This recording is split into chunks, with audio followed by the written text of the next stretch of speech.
Welcome everyone's First Principles Podcast. We are your hosts as always. This is Trees, and I'm joined by my lovely guest. You know who I am. Yeah, we know who you are. No need for introductions. But for those of you who don't know, the epic, illustrious Elliott. Yeah. Anyways, this is the First Principles Podcast where we break things down from the ground up. So today is the episode where we took a look at a recent documentary that was released by Michael Moore and another friend of his. What was the other guy's name? The other guy's name was Jeff Gibbs. Jeff Gibbs, right. Michael Moore and Jeff Gibbs, they've been a team for many years. They've done a lot of work together. They've done a bunch of documentaries, and this time Jeff Gibbs was, I guess, taking the lead, and Michael Moore was more of an executive producer type of role. So they released a new film called The Planet of the Humans, and we took a look at it. It had some interesting messages about the whole environmental direction, the environmental movement, where we're going with things, and we wanted to just talk about it. It seemed to have gotten a lot of attention, and we just want to talk about our reaction to it and see whether or not it has any things that are valid, things that maybe are or are not, and just try to take an honest look at things. And so without further ado, Elliott, maybe you want to jump into some of your thoughts on the matter or thoughts on the documentary. For sure. Again, Planet of the Humans, recently released, maybe like a month ago, 3 weeks ago or something like that. Yeah, it was released on Earth Day. Yeah, Earth Day, right? yeah. So pretty recent. About a month ago, about that. And I think it was primarily or only shown on YouTube.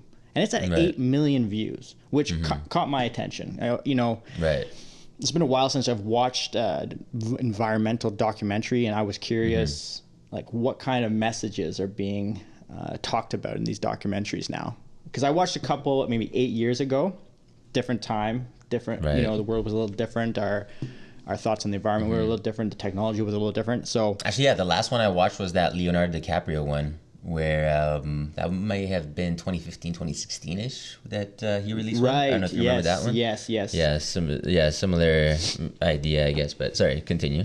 Yeah, no, I remember that. So that was 2015. Shortly after he did like a UN speech and stuff. Yeah, he was a UN climate ambassador, flying around all over the world on his jet airplane. Like, okay. Yeah, the optics on that wasn't great, and but they offset it with a bunch of carbon emissions credits to their, I guess, to be on their side of the matter. If they planted a tree, then it's okay then, right? I guess. Right? I don't know if that actually has any environmental, but that's a whole other podcast. Yeah, Let's not get into that. Yeah. Back to the environmental documentary at hand. Yeah. Well, I decided to make two lists. Okay. One list, what I liked about the documentary. The second, some of my issues. And to be clear, this isn't a debunk video. I think there are some of those out there that really take an in-depth look at what they said. This is us reacting to it in a way and giving us kind of like off-the-cuff thoughts on the documentary as a whole. But all right, let's jump into what I liked about it. Okay. I like. By the way, very rational approach. Break it down. What you like, what you don't like. All right, simple as that. I just want to add that. But go on. What did you like about it? I like that it posed a question, and this is the question. It said, "Is it possible for machines made by the industrialized civilization to save us from the industrial civilization?" I like that because it was like one and the same. We're kind of using the two together. It's like this vicious circle in my mind. So it was just an interesting question. I liked him posing that in this. He also points out how certain forms of green or renewable energy depend on fossil fuels or other potential non-renewable sources of energy to, at the very least, create the raw materials they're made out of. And, this is only in some cases, and I'll touch on why this is maybe not applicable across the board. But I liked him talking about how, we currently use these mighty machines, as they might be called sometimes, bulldozers, mining equipment that are run on diesel, gas, to mine the raw materials that we use in just about everything we build, and including the components of these renewable energy devices or parts to devices that are generating renewable energy. I think that's an important thing to bring up because it's kind of hidden in a way. So that brings me to the next part. He points out the greenwashing tactics that are used in the past, or have been used in the past, or currently being used by companies to completely mislead us, to take something, say it's green when it's obviously red, but they're trying to convince us of something else. And to the extent that, let's be real here, some of the green energies that we are thinking that need to be, promoted more and used more also have a downside. And he's pointing out some of the downsides. There's a lot of misleading parts to how he points it out, which I don't like, and we'll talk about a bit later. But he is pointing it out that there are some downsides, and we should open our eyes to it because it's not perfect. And last but not least, because he just, when I see Michael Moore make a documentary, or this Jeff Gibbs guy, they have their artistic license, right? They really want to paint a story. And there's a lot of metaphor and analogy I feel like they're trying to do in the imagery they show. So as I was conflicted if I put this on my not like list or my like list, but okay. There's these montages of like large scale operations of mining or smelting that are flashing across the screen. Now I like them because I don't feel like people get to see this enough. Like, this is reality. This is how a lot of things are made. I think there was a lot of misleading in how he showed those images, in the context he showed those images, which made me not like them. But just to show the images, I thought they were fun. I thought they were important for people to see that these massive processes like smelting and mining, they're very destructive. Mind you, when he was showing the mining of cobalt, he pretty much showed that it was all from African children mining, right. And like, come on, so man. Misleading, like, so dude, misleading. He really sprinkled in a narrative. He didn't explicitly say it, but he just by showing those images, he implied that this is how it's all happening. That there's no companies that are doing it right or doing it better than others. That they're all doing it this and this. It's all dirty. Yeah, exploiting children. It's nasty. Yeah. Okay, so that pretty much wraps up my list of things I liked about it. I could jump into what I don't like about it right now, but maybe you want to talk about what you liked about it before we Did you want to go into some of those things? Like, for example, number one, where you said mighty machines can save us, or the question of whether the machines can save us from the problems that were first created by the machines themselves. Do you want to go into like unpacking that a little bit? Or yeah, I want to get into that, but I want to conclude with that actually today. So, yeah, because that's a big one. I just like that. I like the premise of it because some you know what? AI shit. All right. Getting it. This documentary, threw a curveball. Like, even environmentalists are frustrated with it because it wasn't like a clean, like, we need to go it was different. And that's, what I'm trying to say here is, I don't think stark. Yeah, it was very stark. So, he asked some interesting questions, even though the approach and what he presented was a little off to me. But we'll get to that a bit later. Okay, yeah. We can unpack all those points you outlined in more detail. All right, so maybe I'll get into, my thoughts on it and from a broader point of view. And I would say overall, this movie, like you said, does touch on certain things that I think are really important. And for example, for me, the things that I did like where he talked about the sustainability of groundwater reuse and, considering how that's something that we are much more knowledgeable of just due to the exposure of it. We've read a lot of material related to these subjects, we are aware that these are things that do need to, be considered, because the rate at which we're taking out water from our groundwater resources is greater than the rate at which they're being replenished. And right now, it's not a big deal, but slowly, at a certain point, the whole question of sustainability, it will become kind of slapping our face. Yeah. So I think that those things are pretty important. But when it comes to the solutions, like, I always try to look at when we're dealing with problems. All right, when we have problems, what are the solutions that can be, are being put forward as well? Because it's easy to just put forward a bunch of issues, a bunch of problems, but if you have real character, then you need to also simultaneously come up with some semblance of solutions. And maybe that's Absolutely. not your job. Okay, I get it. Maybe you're just a journalist, right? But at least put it out that is the case, because when it comes to the solution, the ultimate solution that is being proposed by this documentary, I think is deeply flawed, extremely flawed. Even though I agree with some of the points that it makes in terms of the environmental sustainability that's required for future generations, yes, but in terms of solution that's being proposed, it's essentially population control, limiting the number of people that are born. So essentially, if you're a responsible and moral individual, then you shouldn't have kids. Well, you know what? If that's your thought, then by all means, do not procreate. Do not pass your genes to future generations. And by all means, we'll have less people like you. So thank you. That's a great solution for people like you. Yeah. But from my perspective, the way that I see it is that the more people that we have that are living wealthy, then the more people that we have that are contributing their brain power to these solutions. And that's a real thing that people need to consider.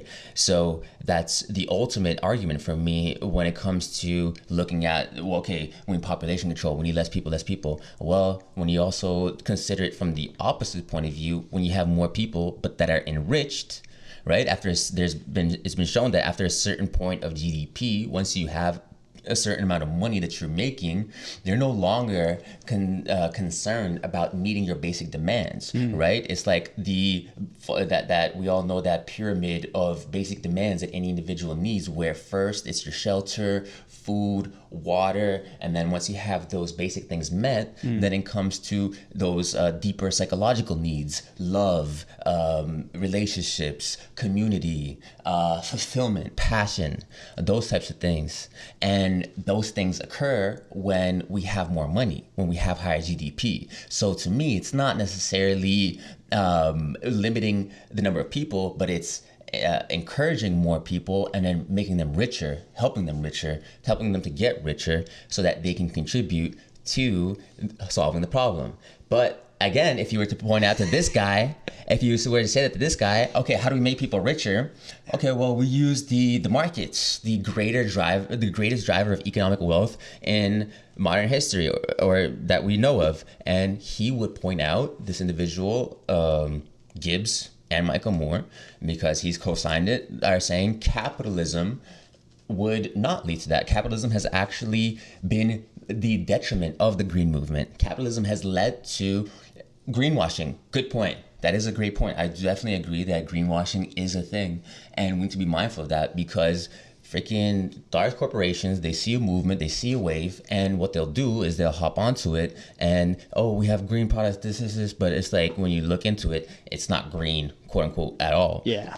By any metric or definition except some arbitrary one that they chose to use. So that is definitely a thing. But again, when it comes to capitalism as the greatest driver of wealth, that is undeniable. And to quote this movie, it literally said, capitalism is a cancer. Capitalism is a cancer on the planet. So when you're looking at it from that point of view, then it's tough to really have a discussion. So I'm going to touch on one of the things that you pointed out, even when it comes to the mining, right? The shots of the mining. It's, he's criticizing, for example, Tesla, electric vehicles. Oh, well, you know what? You have to mine for the raw minerals in order to create the batteries that those electric cars run on. True. 100% true. Mm-hmm. You know what else requires that? how about the camera that you use in order to shoot this movie? How about the computer that you use in order to produce this movie? How about you take a second and pause and consider that you being able to shoot this movie, produce this movie, has originated from a mining process? You ignorant fool. Okay? So if you wanted to not produce a movie, okay, yeah. How do I even say this? It's like you're criticizing literally the thing that helped you produce the movie. Like you're shouting at the people that helped you make your movie. Like, come on, man. Like really? Well, it goes back. It almost goes right back to that first question, though. The first question is can we solve the problems of an industrialized civilization with the tools of an industrial civilization? But in this case, it's like, can we warn people about the problems of industrial civilization without using the tools that are generated by it? You know, there's all these hypocrisies there. But what I wanted to bring up there was you started off by saying how important it was to provide solutions. But even if you can't provide solutions, and maybe the role of journalists and documentarians is not to do the solutions part. Okay, and maybe they didn't want to go and interview the experts who might have solutions. Fair enough. I think that the biggest issue I had with this film was they didn't even do a good job at fairly defining the problems. They chose to, create this, problem scenario based on cherry-picked items, and then didn't even give it the time of day to do the research on them to put them in a fair light. And I will get into some of those biases I think that exist there when I talk about the things I didn't like about it. But I wanted to say that was like, okay, you know what? I was so disappointed by the conclusion and the solution, which I want to talk about at the end of this, because I think the whole thing about population control, which seemed to be the underlying message, overpopulation, there's a couple. I've actually typed verbatim the ending part because I want to break down some of the things he says in there. But okay, I think that you pinned down one of them, and that was good. Yeah, should I get into what I didn't like about it, or did you want to say something there? Yeah. No? Jump in. Okay. So right off the bat, problem with this documentary is the information was about 10 to 30 years dated. Okay, like Jeff, I noticed like he was talking about how he was a tree hugger, how he built his sustainable house. He didn't really go into like if that was a success or not, which I thought was interesting. But then he starts to he starts to shit on solar and its capabilities, but he's talking about it like back in the 90s or early 2000s. And then like he continues to build off this old footage. And the efficiencies that they quoted for solar were much lower than what's currently available. Which makes no sense to me. Like, at least if you want to talk about, where solar started at and where it's going. I mean, it came out in 2020. At least if you have the footage from the past, you could narrate over and explain how that has changed now in the present day. But he didn't do that. So I was left with his, like, almost like this was a project he'd been sitting on, maybe made it like 10 years ago. And then he's like, what? Now's the time. I'm going to put this together now. Legit, actually. It did have that feeling. Yeah. So, and then I was playing around with this idea that I was like, okay, what if the documentary, is not maybe factually correct, but does it contain enough metaphorical truths that might lead the environmental movement in the right direction? And I don't think it does. I think he threw the baby out with the bathwater. I think the way he attacked both fossil fuels and green energy in a way that was so biased, like everything we do, requires this environmental demand. It was not necessarily very productive for the environmental movement. Now, it did bring to the attention of people this idea of our consumption, maybe our overconsumption in some people's opinion, and maybe how we can like make better decisions about that. But I think the amount of metaphorical truths that he brings up in this are outweighed by the misinformation. He threw the baby out with the bathwater. That's what I think. Yeah, and I do agree. Like, we do need to try to focus on reducing individual consumption, but at the end of the day, people are still going to travel the world.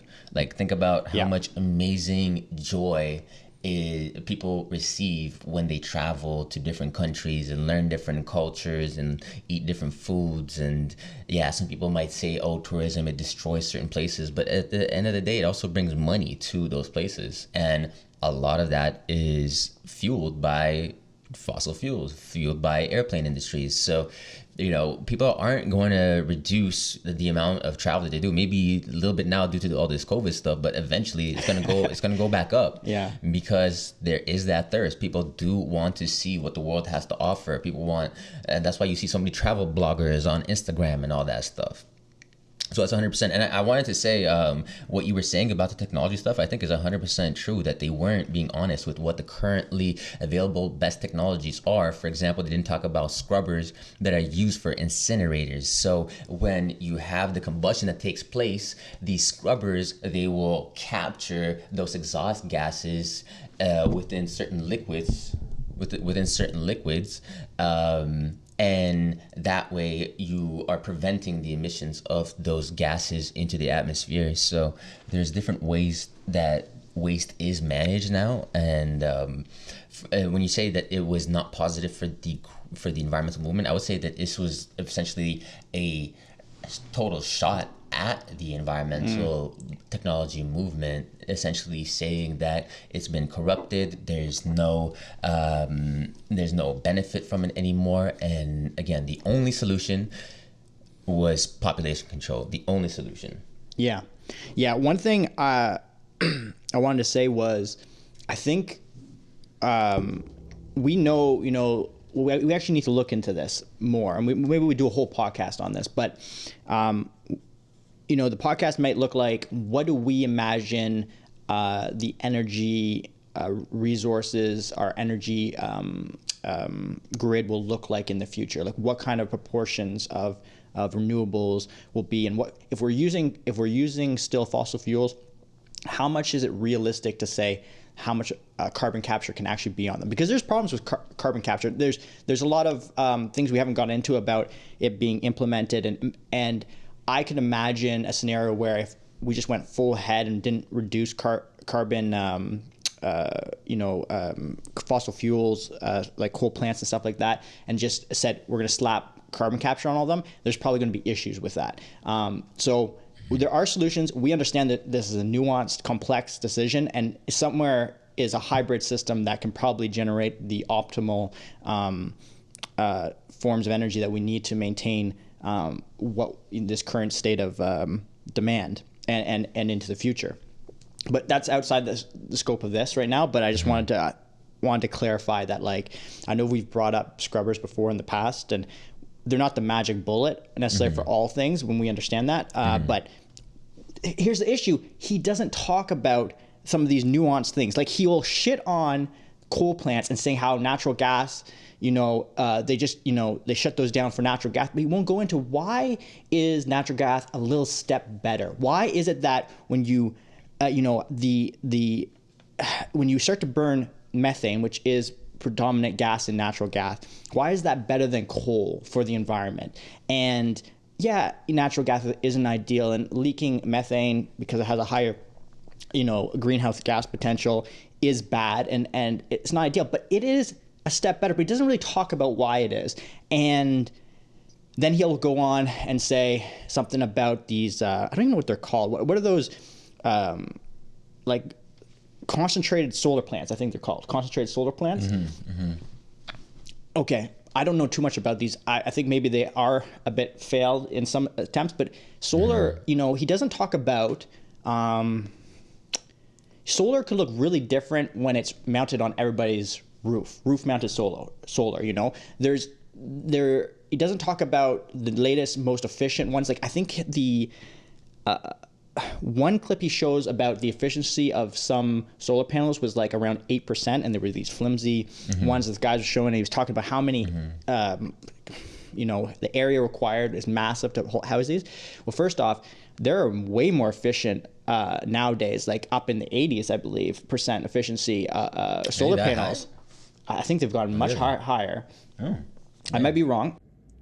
And I was wrong.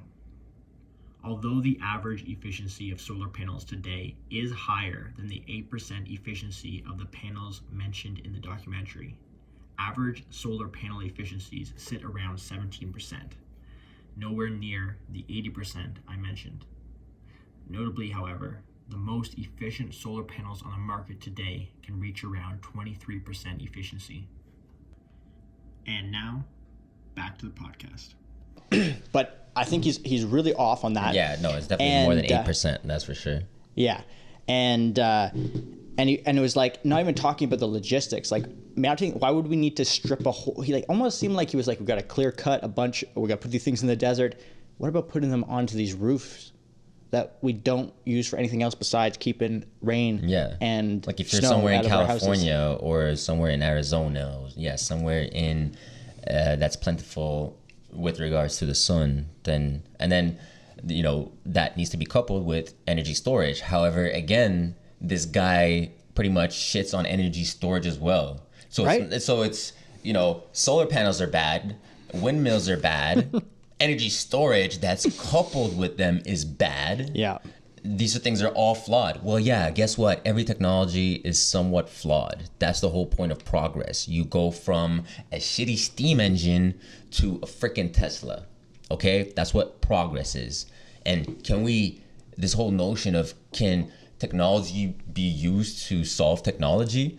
Can technology be used to solve problems caused by technology? It's like, yes, that's pretty much what technology does. It solves problems. And where did those problems come from? Either from either people didn't know about the existence of this problem, they solved like an unknown demand, or it was something where people needed help, but it's a problem that needs solving. Okay, so that logic is so flawed, I'm thinking about right now, because here it is. You have very primitive man. Maybe the only technology is the wheel and fire, okay? Well, what else is still out there? All the problems for survival, all of the disease, okay? Medicine creates problems, but medicine solves so many problems, right? Yeah. The way that we've created structures and the way of getting around, they've allowed us to solve problems with our climate and keeping people healthy. Yes, they've caused problems too. There's a give and take, and it's like there's tons of problems that exist before technology. Technology came about to start solving the problems that exist before we quote unquote call things technology. Even when you look at London during the Industrial Revolution, and it was reported they had crazy amounts of smog, and that was due to all of the emissions from the plants there, because it was a industrial powerhouse. You could see paintings created by Monet and all the great painters depicting London covered by fog. It's very, very prominent. Yeah. Or covered by fog and smog. So if you look at that problem, that was generated by technology, right? And then through increase in better technology, more efficient production, and some of it moving overseas as well, now that issue has been ameliorated or made better. So, I mean, that's one example right there. Technology has helped solve the issue of smog, which at first was generated via technology. Technology always solves issues regardless of what the source is, whether it's from nature or it's an issue created by other technologies. If you look at apps, for example, that's the whole beauty of tertiary or secondary apps, right? You have an issue with one app, there's another app that comes up that supplements that app and then helps you with it. For example, you have a bunch of social media accounts, and there's a social media account manager app that somebody created. So now you can, instead of logging into every single social media app, okay, here's another technological solution to the problem that was created by all of these other social media apps, because you have to spend so much time, right? So the problem is you have a bunch of time that you got to spend. So let's help you out by creating this other app that's going to match everything. So all that to say is that the problem was created by technology, but another solution came from technology as well. So I'm going off right Yeah. It clearly, struck a chord with you. No, like, it's some silly shit, man. This man has no place. Honestly, I'm gonna go off. No. Well, you know what? I think there's more to go off on. Let me read. His conclusion. So I don't know how long this. It was an hour something. In the last 10 minutes, we get him talking about his thoughts about what he meant by this whole documentary and what some solutions are. Yeah. But let me just go through it, and then we can rip into it. Okay. So he says, now I know this might seem overwhelming. It's the kind of thing we normally don't try and think about. But by not thinking about it, it stands a good chance of doing us in. I truly believe that the path to change comes from awareness, that awareness alone can begin to create the transformation. There is a way out of this. We humans must accept that infinite growth on a finite planet is suicide. We must accept that our human presence is already far beyond sustainability and all that implies. We must take control of our environmental movement and our future from billionaires and their permanent war on planet Earth. They are not our friends. Less must be the new more. Less must be the new more. And instead of climate change, we must at long last accept that it's not the carbon dioxide molecule destroying the planet. It's us. It's not one thing, but everything we humans are doing. A human-caused apocalypse. If we get ourselves under control, all things are possible. And if we don't, and then wait for it, he cuts to the most giant, very sad analogy I've seen in a long time, which was rainforest deforestation, some chimps in the trees. Then these chimps are forced to be in this one tree that's, in this desert of, wasteland created by the deforestation. And then it cuts to like one chimp who's like in this muddy river where like a human pulls him out. And then, they're like taking pictures with the little chimp, and then he like lies down, and I don't know if he's dying or if he's taking a nap, but they're like kind of petting him on the head, and they kind of zoom into his face. It was very strange. And that's how it ends. So I highlighted some of this because I'm like, what is he trying to get at here? Because he hasn't very clearly said, what he thinks. And, he said he's clearly said that he thinks that the solution is population control. That's the 100%. Well, he's never said, so he's asked experts to say, what do you think some of the issues are? And they talk about population. And he says, we got to get ourselves under control. All things are possible. But like under control, you're like, what do you mean by that, Jeff? What exactly? Like, here's what I'm like, this is what I wrote down. I said, is he talking about less humans? If he's talking about less humans, how? Less humans, how? Is he talking about population control? Or is he talking about us going back to living like we were in, the 1700s as pioneers? And then you go, okay, maybe that's too extreme. Maybe what he's just trying to say is, everybody, we need to chill the fuck out and reduce our consumption. But he doesn't really say that. He doesn't really clearly say what degree we need to dial it back, because it seems like everything we do, like he says up here, it's not the one thing we do. It's not the carbon monoxide, molecule that's destroying it. It's everything we're doing. So we need to tone it all back. But by how much, who knows? Doesn't really say. But he then will tell us that fossil fuels are bad. You know what else is bad? Solar's bad. Wind's bad.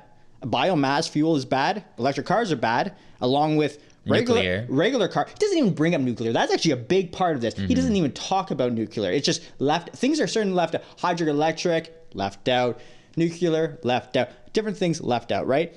So then you go, so what do you want? Like, what form of energy are you going to endorse in this world? And he kind of just sells us this weird thought process through a bunch of, gotcha journalism. I don't know. It just like, how about you lead by example? Okay, if you're against all the energy consumption, what's the ideal energy consumption that should be done per capita, per individual? How are you living your life such that we should use you as a role model in order to reduce our own energy consumption. Mr. Millionaire, Mr. Flying around, interviewing people across the country. I highly doubt he's a millionaire. Well, I imagine that requires some. Well, I know Michael Moore's a millionaire and he's attached to affiliated with him, so I wouldn't be surprised. Right. But all that to say is that in order to travel, meet all these people, I assume that needs, some fuel. I assume you didn't do this whole thing on an electric car, or else you would have touted that or something. But no, you're actually hating on electric cars. And this is one thing that I will say, actually, on the subject of electric cars, is that people say that, it's all mining, it's still required, there's still all the processing. Yeah, that's called mining, melting, smelting, that whole refining process. Remember this one thing. If it's not grown, it's mined. Okay? If it's not grown, it's mined. Everything, again, going back to this guy's camera, is mined. And when we look at the emissions that come from mining versus driving, so this is an interesting point, is that if we were to have a system, a fleet where a majority of the cars were electric, then that would mean that we have a centralized output of carbon, right? That's happening primarily at the mines, as opposed to the emissions taking place in the cities where people live, where there's little kids, where there's people that are old, that are more susceptible to the health impacts of these emissions. So when people say, it makes no difference, there's still emissions, but they're coming just out of the mine, well, I will point out there are very big health impacts that do take place due to the change in the source location of those carbon emissions, because it's very well known that that these emissions that happen due to combustion have a negative impact on people's health. So people in cities have these types of issues that people that are living in the country do not have due to air. And there's some subtleties around that with regards to how things change downwind, downstream of cities. But we'll not get into that. But as a rule of thumb, you can say that the air in a city is much dirtier than the air in the country. So again, if we remove all the pollutions, which when you think of each car, it's a small source of pollution driving throughout your city. So we take all that scattered pollution and concentrate it in one place. For people to avoid the value or to ignore the value of that in terms of our health impact, I think is disingenuous to the to what it means, actually, because these are very measured and real impacts, the health impacts that do occur due to driving and the combustion. And so I think, it's pretty irresponsible to keep that side of the discussion out of this whole conversation. You know what I'm thinking, though? I think Jeff Gibbs here's what I'm just speculating here, but he clearly doesn't like capitalism. Okay. Yeah. And he seems it's like cancer. Disgusting, right? And he doesn't like this industrial world. He thinks he's been duped. He feels like the American people have been duped, and maybe personally he's been duped by greenwashing to believe something not. And he wants to bring this to the attention of people that there's some fuckery afoot here, right? But I think he is a man that is deeply,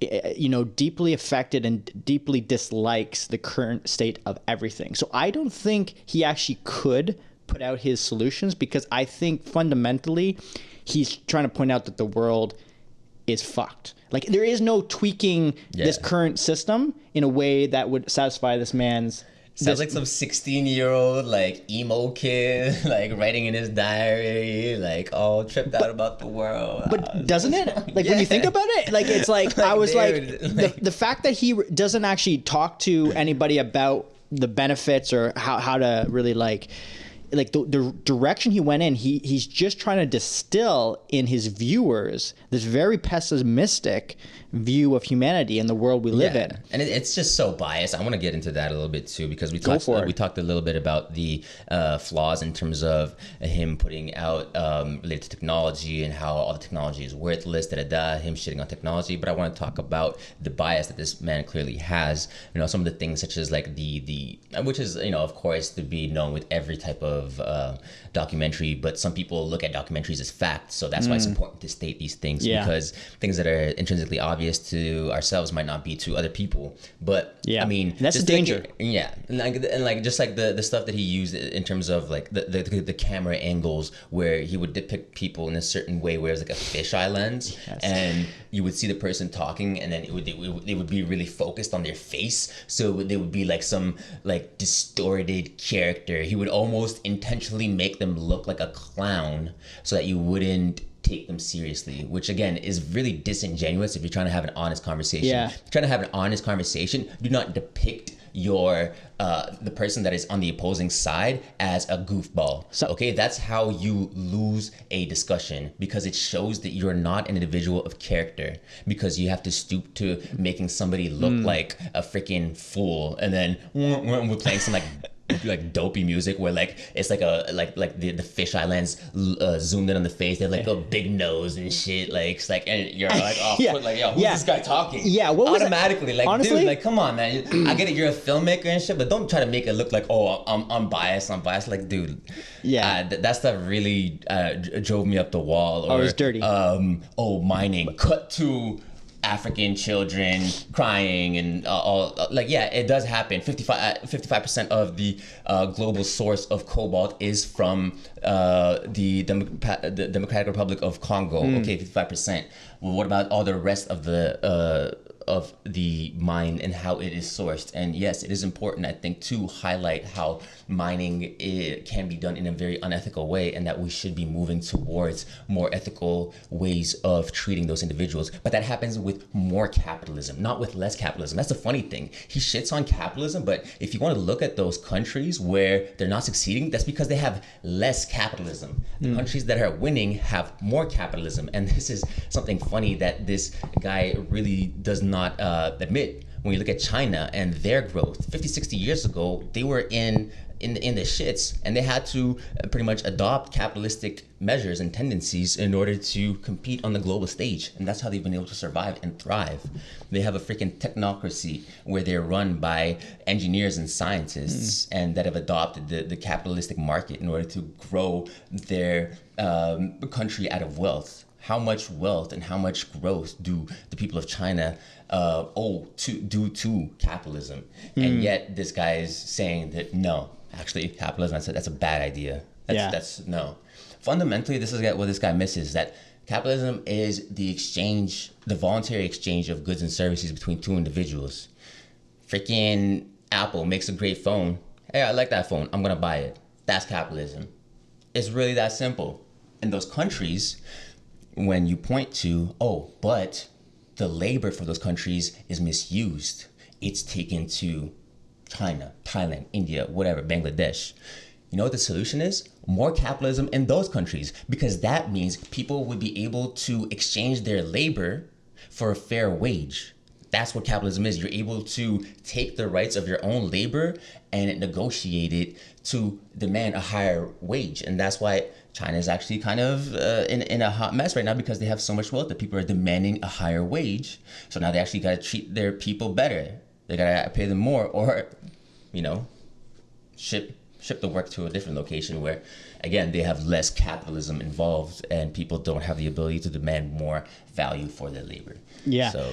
Going back to what you were saying about mining, there is, it's not lost on us that mining is inherently destructive. Like the way that you have to pull minerals out of the ground, it's not pretty. It's a destructive process, and by nature.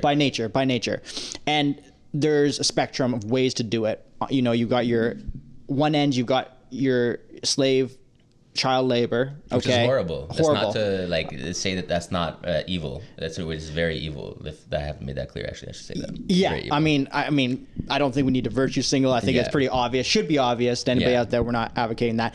But what we're trying to say is, even on the other end of the spectrum, when you're doing mining in a well-regulated, capitalistic society where there is a conscious effort to do it in a very environmentally friendly, less impactful way, there's still a lot of destruction. You still have to get in there. But it is also, that is just what it is. the what you can do in those places that are set up with all these environmental regulations and these accountability systems is do it in the best way possible. And Canada's making a move towards that. Canada's actually doing a very good job in trying to move mining towards more environmentally sustainable practices. So there are countries and companies that are trying to do ethical mining. That, I mean, it is starting to become a thing. Mining does have a history of very shady business. This is 100% true. But to ignore the fact that there's been improvements, again, you're not having an honest discussion about the true nature of things. You're painting things in this doom and gloom and horrific, and why don't we just all go kill ourselves vibe. It's just like, yeah, really whack. Yeah, that was a vibe. That was a vibe. The vibe of like, you are a problem. At the end of this, if you're not the person to dismiss it right out of hand, because there's people that are gonna, that's what we got to talk about too. So the audience that watches documentaries, and you talked about it earlier, some are young, impressionable people that are going to assume that these are fact, and these are going to shape how they think about the world, right? There are environmentalists that look at this and just laugh, see how it's outdated, how it's misleading. But there's a lot of people that aren't going to get that. There's going to be also people that look at this and go, this is just crazy, because they don't even see the environment as a huge issue. They're kind of separate from that too. So there's all levels. But I want to focus in on the group that is not smart enough to realize necessarily the inherent biases that this documentary has and the overall message it's leaving those people with. I think that's disgusting. I think it's very sad that that is on Earth Day, a day where we want to talk about our relationship, humans, with the planet we live on and the resources that keep us alive, and how we celebrate our relationship with the Earth. I mean, why does a movie like a documentary, I should say, like this get 8 million views? I can't understand. Man, it's not even a documentary. It's a mockumentary. Honestly, I'm willing to call it that. Yeah, I'm gonna go there. At least mockumentaries are humorous and satire. Yeah, it's almost like so over exaggerated that it mocks itself. It's almost like satirical because it's so overblown. But he's not even trying to do it that way. But it just comes off that way because it's just so ridiculous. Those montages, man. It was like, oh wow, yeah. A lot of creative liberty for sure. A lot of creative liberty, and it's really funny that somebody like that is trying to portray his message and his view of the world, and it's I get it that it's your point of view, but at least be honest with it. That I don't know. It just came off as just really, really dishonest, misleading. This is what I'll say. Actually, now that I'm thinking about it a bit more, it's he tries to come off as okay, these are my honest thoughts. Yeah. But yet, in coming to his honest conclusion, he does it in a very dishonest way. So I think if I were to say it in a way that really sums it up, that it leaves you with that feeling where he's trying to be honest. Right? Okay, these are my true feelings. I've been looking for a solution. I've been looking for, green energy. That was my thing. But then I realized, okay, greenwashing. It's been all spoiled by the profit motive, so it's no longer good. And then now he's coming to the conclusion that okay, it's all shit. But meanwhile, we're doing the shittiest investigative work ever. Right. You are the most trash journalist if all you had was a bunch of lame freaking interviews with some people where you may put them on a fisheye lens to make them look ridiculous.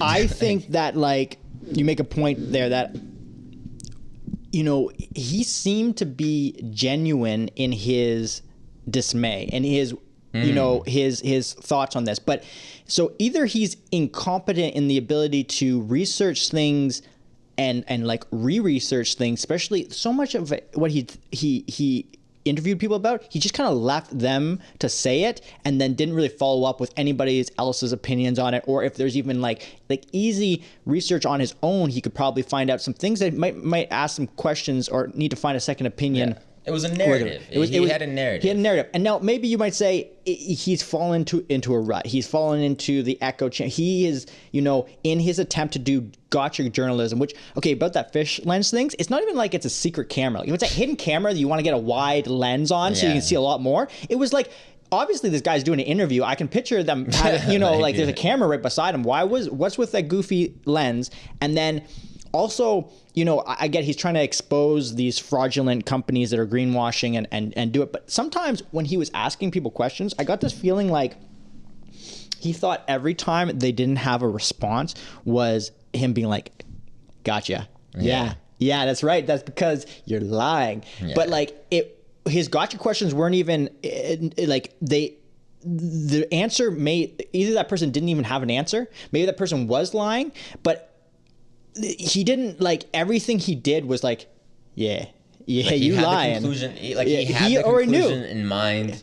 He had the premise in mind, and he was just essentially shaping the questions to promote his agenda and trip him up. Again, it goes back to it seemed like he comes off like he's trying to be honest. Oh, this is my honest take, but then he's going about the actual detective work that's needed in a very dishonest manner. And he's doing it at events. How people aren't sitting down and having a 3-hour podcast to really discuss it with an individual, which nobody I think would do it with this guy because they know how he likes to get people, it catch them off guard. But it's the catch you off guard stuff is it just never really leads to the discussion or, in my opinion, often the root of what this person's thinking is, whether they're in the wrong or not. It just never does that amount of research, and it's just everything was built on that premise. It leads to more like a deer in the headlights feeling by that individual, which takes you to a more primal state, and then that way you're not really ready to have a proper conversation, to have a proper discussion, because somebody's really caught you off guard, wait, what? It's the way that he poses questions, it's not conducive towards having a good discussion. We're actually getting into things. It's just it's almost more hostile. It's very hostile. You're very off put by it. You the question they ask, it's what? It's again, it just shows that this dude had an agenda and he was just trying to convey it. And so is Planet of the Humans, I don't know. Do you have any other takes on this? I think we kind of covered a lot thumbs of it. down. Yeah, Planet of the Humans. That's our review. Well, that's my review. Yeah, Planet of the Humans, really a poor look at the current state of technology. Doesn't really look at the best available practices, best available technologies available. So it fails from a science and engineering perspective. It fails from a investigative journalism perspective because he doesn't try to provide a fair, balanced point of view from different perspectives, but rather, as we discussed, plays a gotcha journalism type of game where instead of having a deep discussion on the nuances of these complex subjects, because these are complex subjects, he just asks these basic questions that lead people into a more fight or flight instinct, who is this guy? Does he have an agenda? And comes off as dishonest and disingenuous. It comes off as somebody that is trying to convey themselves in an honest manner, but in reality, it's being done in a very dishonest way. And considering the fact that this man has a lot of power and sway, Michael Moore and this individual, due to the capitalist system that they are now shitting on, I think it's really ironic and hypocritical, the things that, again, they were talking about, because capitalism and the mining and the things that they dislike have actually allowed them to create this piece of art, let's call it that. One video I want to plug, which is not associated with us at all, but if you watched Planet with Humans and you want a debunked video, I haven't finished it, but there's one called Planet of the Humans Debunked by Now You Know, which, from what I've watched, does a good job of detailing some of the documentary in detail and debunking bits of it. So if this is not the level of detail you want and you are looking for more, I'd say check out that video. Check out that video, yeah. Anything else that we haven't touched on for this, would you say? I think we said it all, really. Yeah, so that's First Principles Podcast, guys. Planet of the Humans. Let us know what you guys thought of the movie. Did you see it? Did you like it? What are your thoughts? Do you think that the things that we're saying have some merit to them, or are we ridiculous? Are we at the end? Is it doom and gloom? Should we be worried? Should we truly be in a doom and gloom mindset because things truly cannot be reversed? I like to be a bit more optimistic, but hey, let us know what you think. And if you have any suggestions for different subject matters you'd like us to go into, please let us know. Leave a comment. And First Principles Podcast, break down from the ground up, baby. So we'll catch you next time. Peace.